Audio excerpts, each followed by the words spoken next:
अस्सलाम वालेकुम। आप हैं मेरे साथ हमाद न्यूज़ एंड व्यूज़ पर। बात करेंगे कि पीटीएम के हवाले से पीटीआई की पॉलिसी क्या है और डेवलपमेंट क्या हो रही है। क्या पीटीआई वाले डबल गेम खेल रहे हैं और अगर खेल रहे हैं तो उसकी सबूत क्या है।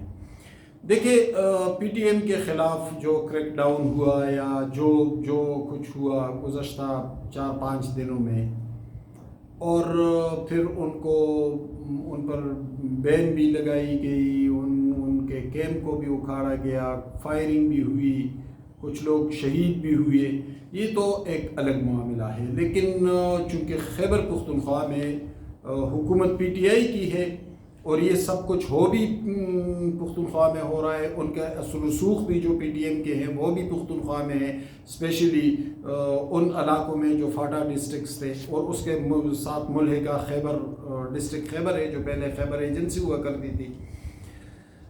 तो वहाँ पर फायरिंग का वाक़या पेश आया, कुछ शहादतें हुई, कुछ लोग ज़ख्मी भी हुए, उन पर पाबंदी भी लगी। लेकिन सूबाई हुकूमत या पीटीआई का किरदार देखें, गुज़श्ता 30-40 घंटों में पीटीआई की तरफ से कम 7-8 बार अपने मौक़िफ़ को तब्दील किया गया। यानी सुबह पीटीआई ने कहा कि हम जाएंगे, फिर बैरिस्टर गौहर का बयान आता है, फिर सलमान अकरम राजा फिर उनकी हमायत करते हैं, फिर बैरिस्टर सैफ का बयान आ जाता है। आज भी आप देख ले तो पेशावर में जो इजलास हुआ है पीटीएम के हवाले से, तो उसमें अली अमीन गंडापुर भी थे, उसमें पोजीशन को भी बुलाया गया था और उसमें मोहसिन नकवी भी पहुंच गए थे, वज़ीर दाखिला वो भी थे। और फिर जब प्रेस कॉन्फ्रेंस कर रहे थे तो अली अमीन गंडापुर दरमियान में बैठे हुए थे और उसके इर्द गिर्द वज़ीर दाखिला मोहसिन नकवी और दूसरी तरफ गवर्नर खैबर पख्तूनख्वा बैठे हुए थे। तो आप अंदाज़ा लगा लें कि मामलात कौन चला रहा है और क्या एक भी मर्ज़ी के बग़ैर हिल सकता है। वही गवर्नर और वही अली अमीन गंडापुर जो एक दूसरे को खाने को तोड़ते हैं, आज एक साथ बैठे हुए थे। अच्छी बात है, बैठना चाहिए, हम तो इसकी हमायत करते हैं। लेकिन जब सियासत होती है तो वहाँ ये लड़ाइयाँ होती है और जब सियासत से बाहर जो फैसला कुन कुव्वतें हुक्म देती है तो फिर वहाँ तो कोई झगड़ा नहीं होता। इसी तरह मोहसिन नकवी, यानी अब जब एहतजाज के लिए अली अमीन इस्लामाबाद आए थे और उन्होंने आईजी पर और पुलिस पर सख्त इल्ज़ामात लगाए थे, तो वो तो इसी वज़ीर दाखिला के अंडर थे, लेकिन आज उसी वज़ीर दाखिला के साथ बैठे हुए थे। तो इसका मतलब ये है कि ये सब कुछ सियासी तौर पर नहीं बल्कि कहीं और से हो रहा है। लेकिन पीटीआई की डबल गेम तो देख ले, अली अमीन उस पे इजलास बुला रहा है, तमाम अपोजिशन को, वज़ीर दाखिला को, गवर्नर को साथ लेकर इजलास कर रहे हैं, फिर प्रेस टॉक भी करते हैं। लेकिन आज भी आप देख ले तो मशाल यूसुफज़ई की ट्वीट आई है और वो पीटीएम की हमायत कर रही है। वो कह रही है कि पठानों को आपस में लड़ा रहे हैं। तो पठानों को कौन लड़ा रहा है? और उसने कहा है कि वफाकी हुकूमत। तो भाई ये वफाकी हुकूमत जिसकी तरफ आप इशारा कर रही है, इसकी ये तो अभी इनको 7-8 महीने हुए ज़्यादा से ज़्यादा, यानी 8 फरवरी के इलेक्शन के बाद ये हुकूमत कायम हुई, जिस तरह सूबे में आपकी हुकूमत गंडापुर हुकूमत कायम हुई। और ये मसला तो 7-8 महीने का नहीं, ये तो गुज़श्ता 10-15 साल से चला आ रहा है। पीटीएम का वजूद भी कई साल पहले कायम हुआ है।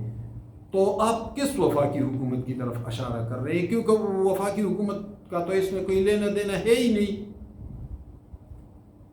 जिसकी तरफ इशारा आप करना चाहती हैं तो फिर खुलकर उनका नाम भी ले, लेकिन इस तरह नहीं किया जा रहा है। दूसरी बात ये कि मशाल यूसुफज़ई ने ये ट्वीट किया क्यों? तो मैं पीटीआई का दोगलापन आपके सामने रखता हूँ। जो पीटीआई की लीडरशिप है, यानी बैरिस्टर गौहर ने उसके ख़िलाफ़ बयान दिया, पीटीएम के ख़िलाफ़ अपने लोगों को रोका। बयान यूँ दिया कि अपने लोगों को रोका कि हमारा कोई एमएनए एमपीए उसमें न जाए।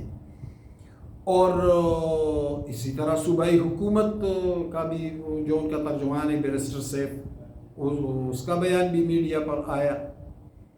کہ ہم وفاقی حکومت کے ساتھ کھڑے ہیں، انہوں نے پابندی لگائی ہے تو کوئی حق نہیں پہنچتا کہ وہ کوئی اجتماع کرے، کوئی جلسہ کرے، کوئی جرگہ کرے، تو یہ تو ٹھیک ہے۔ لیکن مشال ایسا کیوں کر رہی ہے؟ مشال اپوزٹ ڈائریکشن کیوں لے رہی ہے؟ وہ اس لیے لے رہی ہے کہ مشال کارکنوں میں بہت مقبول ہے۔ پی ٹی آئی کے جو کارکن ہیں ان میں مشال کی مقبولیت بہت ہے، اور وہ سمجھتے ہیں کہ مشال یوسفزئی جو بھی بات کرتی ہے وہ عمران خان سے ہو کر آتی ہے۔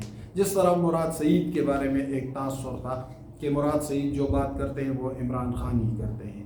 اب الیمین گنڈاپور کے حوالے سے تو شبہات پھیل گئے ہیں، یعنی سنجانی جلسہ، پھر پنڈی جلسے سے غیر موجودگی، پھر لاہور جلسے میں دیر سے پہنچنا، پھر احتجاج میں ڈی چوک جانے کی بجائے خیبر پختونخوا ہاؤس میں جانا، تو ان کے حوالے سے تو شبہات ہیں، تو ان کو سائڈ پہ کر کے ان کو اسٹیبلشمنٹ اور حکومت کے ساتھ لگا دیا، اور جو کارکنوں کی مقبولیت ہے، جو عمران خان کا فین کلب ہے، چونکہ وہ عمران خان اور کارکنوں کو مشال یوسفزئی برج کر رہی ہے، تو مشال جو بات کرے گی سیاسی سطح پر ہمارا بیانیہ وہی ہوگا اور وہی ہے۔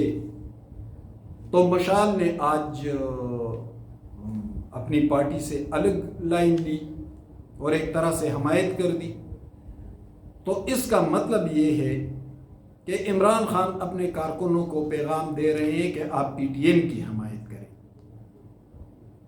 یعنی حکومتی سطح پر، انتظامی سطح پر ہم جو کچھ کر رہے ہیں وہ مجبوری کے تحت کر رہے ہیں، لیکن ہمارے کارکن پی ٹی ایم کی حمایت کر رہے ہیں۔ اور اسی ٹویٹ کا اور اسی بیانیے کا، اسی کمیونیکیشن کا اثر ہے کہ پی ٹی ایم کے جلسے میں یا ان کے جو آج ان لوگوں کا جنازہ بھی تھا جو شہید ہوئے، تو اس میں اکثریت لوگ جو ہیں وہ پی ٹی آئی کے ورکرز ہیں، یعنی ورکرز اور حکومت ان کو الگ الگ کیا ہے پی ٹی آئی نے، اور ورکرز کو مشال کے ذریعے ڈیل کیا جا رہا ہے اور اسٹیبلشمنٹ اور حکومت کو گنڈاپور کے ذریعے ڈیل کیا جا رہا ہے، یا صوبائی حکومت کے ذریعے ڈیل کیا جا رہا ہے، یا بیرسٹر گوہر کے ذریعے ڈیل کیا جا رہا ہے۔ یعنی دو مختلف پالیسیاں رکھی ہیں پی ٹی آئی نے، اور اسی پالیسی کا شخصانہ ہے کہ واضح ذہن چونکہ ہے نہیں، ایک ڈسٹرب صورتحال ہے اور پالیسی بھی ڈسٹرب ہے، تو اس کا شخصانہ یہ ہوا کہ کل فائرنگ کا واقعہ بھی آیا اور پیش آیا، اور پھر اس میں لوگوں کی اموات بھی ہوئی، زخمی بھی ہوئے۔ تو پہلے تو پی ٹی آئی کم از کم اپنے ذہن کو واضح کرے کہ کب تک یہ جذباتی کارکنوں کو آپ ٹرخاتے رہیں گے، ان کو ایک بات کریں گے، دوسری جگہ دوسری بات کریں گے، لیکن بہرحال پی ٹی آئی کے ورکروں کو جب تک سمجھ نہیں آتی تو تب تک یہ صورتحال چلتی رہے گی۔ ایک اور حوالے سے بھی تھوڑی سی بات کرتے ہیں۔ میرے انفارمیشن کے مطابق پاکستان کے نئے چیف جسٹس کے لیے فیصلہ ہو چکا ہے اور نوٹیفیکیشن تقریباً تیار ہے، اور جسٹس منصور علی شاہ صاحب کے حوالے سے نوٹیفیکیشن اگلے 1-2 دن میں جاری ہو سکتا ہے، امکان اس کا ہے۔ آج لا منسٹری میں ایک میٹنگ بھی اس سلسلے میں ہوئی ہے، اور اس میٹنگ میں وفاقی وزیر قانون اعظم نذیر تارڑ بھی تھے، مشیر قانون بیرسٹر عقیل بھی تھے، اور سیکرٹری لا بھی تھے۔ اور اس میٹنگ کے بعد جو میری اطلاع ہے تو نوٹیفیکیشن ہوا ہے، گو کہ ابھی تک میڈیا میں نہیں آیا ہے، جاری نہیں ہوا ہے، لیکن نوٹیفیکیشن بہرحال تیار ہے۔ تو جسٹس منصور علی شاہ صاحب پاکستان کے نئے چیف جسٹس ہوں گے۔ البتہ کانسٹیٹیوشنل کورٹ کے حوالے سے کچھ تذبذب ہے فی الحال، لیکن اس کا امکان دن بدن بڑھتا جا رہا ہے کہ جسٹس فائز عیسیٰ کوئی عہدہ قبول کریں گے، بلکہ شاید فائز عیسیٰ صاحب کے ہاں ایک ناراضگی بھی پائی جاتی ہے، لیکن سردست اس پر بات اس لیے نہیں کرتے کہ انفارمیشن مکمل نہ ہو، تو ہم عمومی طور پر اس پر بات نہیں کرتے۔ بہرحال دیکھتے ہیں کہ آگے جو بھی صورتحال بنتی ہے تو پھر اس پر آپ کو خبر دیں گے۔ بہت شکریہ، میرے ساتھ رہیے۔